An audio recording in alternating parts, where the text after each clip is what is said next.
جب نمرود نے حضرت ابراہیم علیہ السلام کو آگ میں ڈالا اور حق تعالیٰ نے اپنی قدرت کاملہ سے ان پر آگ کو سرد کر دیا تو نمرود حضرت ابراہیم علیہ السلام سے خائف ہوا اور کہا، اے ابراہیم میرے شہروں سے نکل جاؤ، میرے ساتھ ایک ملک میں تم نہیں رہ سکتے۔ تو حضرت ابراہیم علیہ السلام اپنی خالہ کی دختر سارہ کو اپنے نکاح میں لے چکے تھے اور لوط علیہ السلام حضرت ابراہیم علیہ السلام پر ایمان لا چکے۔ حضرت لوط اس وقت لڑکے تھے تو حضرت ابراہیم علیہ السلام کے پاس کچھ گوسفند تھے، وہی ان کا ذریعہ معاش۔ حضرت ابراہیم علیہ السلام نمرود کے شہر سے نکلے اور سارہ کو ایک صندوق میں بٹھا کر اپنے ساتھ لیا، کیونکہ وہ بہت غیرت مند تھی۔ جب شہر سے روانہ ہونے لگے تو نمرود کے کچھ سپاہی سامنے آئے اور چاہا کہ ان کے گوسفندوں کو ان سے لے لے، اور کہا کہ تم نے ان کو ہمارے بادشاہ کی سلطنت و مملکت میں حاصل کیا ہے اور مذہب میں تم بادشاہ کے مخالف ہو، ان کو ہرگز نہ لے جانے دیں گے۔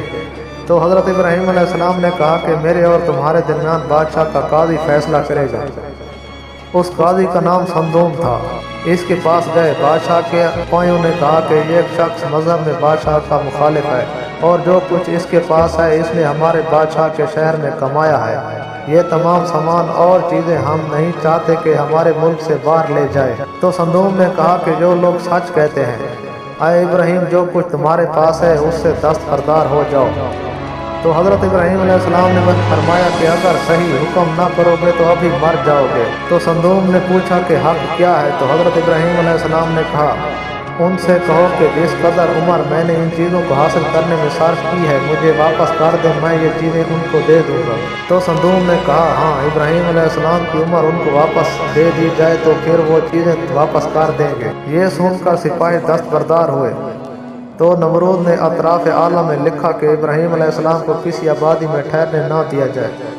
حضرت ابراہیم علیہ السلام روانہ ہوئے اور نمرود کے کسی سپاہی کے پاس سے گزرے جو کہ اس کی طرف سے گزرتا تھا، وہ اس کے سامان کا اس سے محصول لیا کرتا تھا۔ سارا صندوق میں ابراہیم علیہ السلام کے ساتھ، اس نے تمام سامان کا جو ابراہیم علیہ السلام کے ساتھ تھا محصول لے لیا، پھر صندوق کے پاس آیا اور اس کے کھولنے پر اصرار کیا تاکہ جو سامان اس میں ہو اس کا محصول حاصل کرے۔ حضرت ابراہیم علیہ السلام نے کہا، جو سامان اس صندوق میں ہے چاہو تو اس کا سمجھ کر حساب کر لو اور محصول لے لو۔ اس نے کہا، نہیں، یقیناً تم کو صندوق کھولنا پڑے گا، اور بجبراً صندوق کھولا تو اس میں جناب سارہ نظر آئیں۔ ان کے حسن و جمال کو دیکھ کر وہ ششدر رہ گیا اور پوچھا، یہ عورت کون ہے؟ تو حضرت ابراہیم علیہ السلام نے کہا، میری بہن ہے، اور آپ کی غرض یہ تھی کہ وہ دین میں میری بہن ہے۔ کارندے تو صندوق اٹھا کر عامل کے پاس لے گئے۔ اس نے ان کی جانب ہاتھ دراز کیا۔ جناب سارہ نے کہا، میں تجھ سے خدا کی پناہ چاہتی ہوں۔ اس کا ہاتھ خشک ہو کر اس کے سینے پر لپٹ گیا۔ اس کو سخت تکلیف پہنچی تو اس نے کہا، یہ کیا بلا ہے جو مجھ کو لگ گئی ہے؟ جناب سارہ نے کہا، یہ تیرے اس ارادے کی وجہ ہے جو تو نے کیا تھا۔ اس نے کہا، میں اب تمہارے ساتھ بھلائی کا ارادہ کرتا ہوں، اپنے پروردگار سے دعا کرو کہ مجھ کو میرے حال ثابت پر پھیر دے۔ تو جناب سارہ نے کہا، خدا بندہ اگر یہ سچ کہتا ہے تو اس کو پہلی حالت پر واپس کر دے۔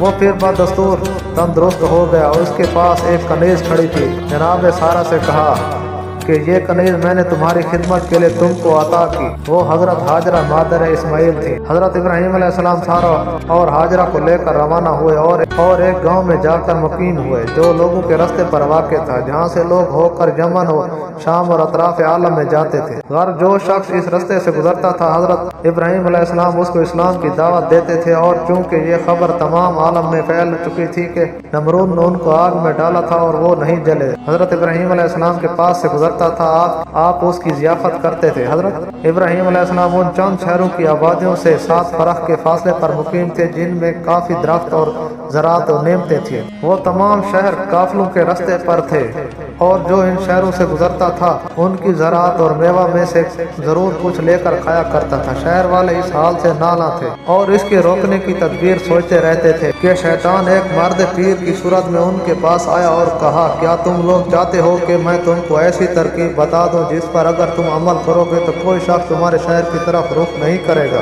پوچھا، وہ تدبیر کیا ہے؟ کہا جو شخص تمہارے شہر میں داخل ہو اس کی دوبر میں جمع کرو اور اس کا سامان چھین لو۔ اس کے بعد پھر شیطان ایک حسین لڑکے کی صورت میں ان کے پاس آیا اور ان سے لپٹ گیا۔ اس کے ساتھ ان لوگوں نے یہ فعل کبھی کیا جس طرح کہ اس نے ان کو تعلیم دی تھی۔ ان لوگوں کو یہ عمل اچھا معلوم ہوا اور لذت حاصل ہوئی تو مردوں نے مردوں سے لواطہ کرنا شروع کیا اور عورتوں سے مستثنی ہو گئے، اور عورتوں نے عورتوں کے ساتھ مسافہ کرنا شروع کر دیا، وہ مردوں سے بے نیاز ہو گئے۔ لوگوں نے اس امر کی شکایت حضرت ابراہیم علیہ السلام سے کی۔ حضرت ابراہیم علیہ السلام نے حضرت لوط کو ان کی طرح بھیجا کہ ان کو خدا کے عذاب سے ڈرائیں اور اس کی عقوبت سے پرہیز کرائیں۔ جب حضرت لوط ان کے پاس پہنچے انہوں نے پوچھا تم کون ہو؟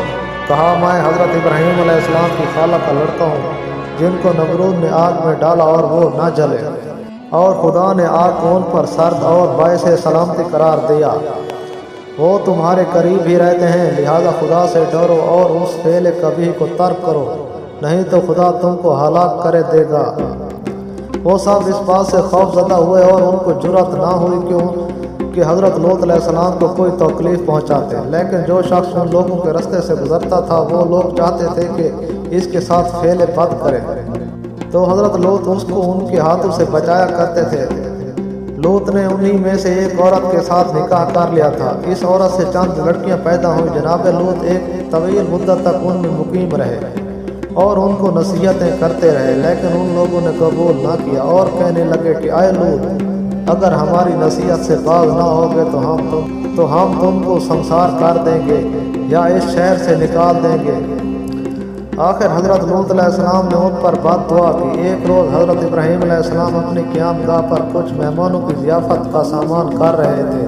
کوئی چیز ان کے پاس نہ تھی کہ اچانک دیکھا کہ 4 اشخاص آپ کے پاس کھڑے ہیں جن کی شکلیں انسانوں سے مشابہ تھیں۔ ان 4 افراد نے سلام کیا۔ حضرت ابراہیم علیہ السلام نے جواب دیا اور سارہ کے پاس گئے اور کہا چند مہمان اور آ گئے ہیں جو انسانوں سے مشابہ ہیں۔ سارہ نے کہا ہمارے پاس ایک بچڑے کے سوا اور کچھ نہیں ہے۔ تو پھر حضرت ابراہیم علیہ السلام نے اس بچڑے کو ذبح کیا اور بریاں کر کے حضرت ابراہیم علیہ السلام ان کے پاس لائے، جیسا کہ حق تعالیٰ فرماتا ہے بتحقیق ہمارے رسول حضرت ابراہیم علیہ السلام کے پاس خوشخبری کے لیے آئے اور کہا سلاماً۔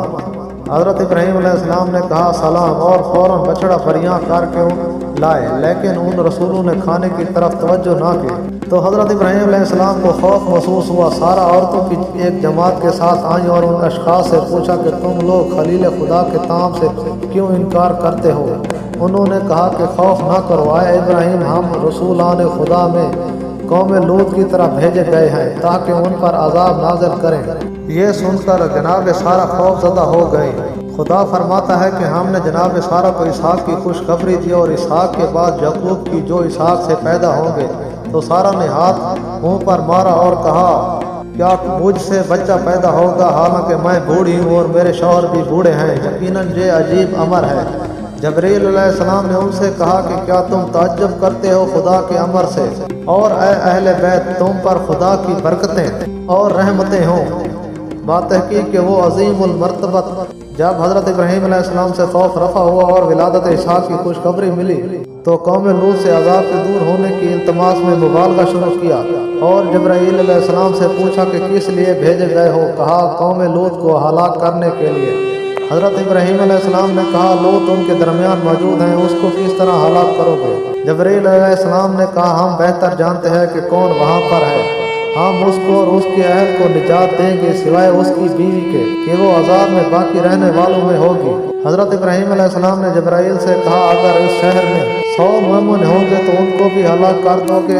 جبرائیل علیہ السلام نے کہا نہیں۔ کہا اگر 50 ہوں؟ کہا نہیں۔ پوچھا اگر 10 مومن ہوں؟ کہا نہیں۔ حضرت ابراہیم علیہ السلام نے کہا اگر 1 مومن بھی ہو؟ کہا نہیں، جیسا کہ خدا فرماتا ہے کہ ہم نے اس شہر میں ایک بھی مسلمان کا گھر نہ پایا۔ حضرت ابراہیم علیہ السلام نے کہا اے جبرائیل اپنے پروردگار کے پاس ان کے بارے میں واپس جاؤ۔ پس خدا نے حضرت ابراہیم علیہ السلام کو وحی کی کہ اے ابراہیم ان کی سفارش سے باز آ جاؤ کیونکہ تمہارے پروردگار کا حکم آ چکا ہے، یقیناً ان پر عذاب آئے گا اور رد نہ ہوگا۔ پھر ملائکہ ابراہیم علیہ السلام سے رخصت ہو کر حضرت لوط علیہ السلام کے پاس آئے اور ان کے سامنے کھڑے ہو گئے جبکہ وہ اپنی کھیت میں آپاشی کر رہے تھے۔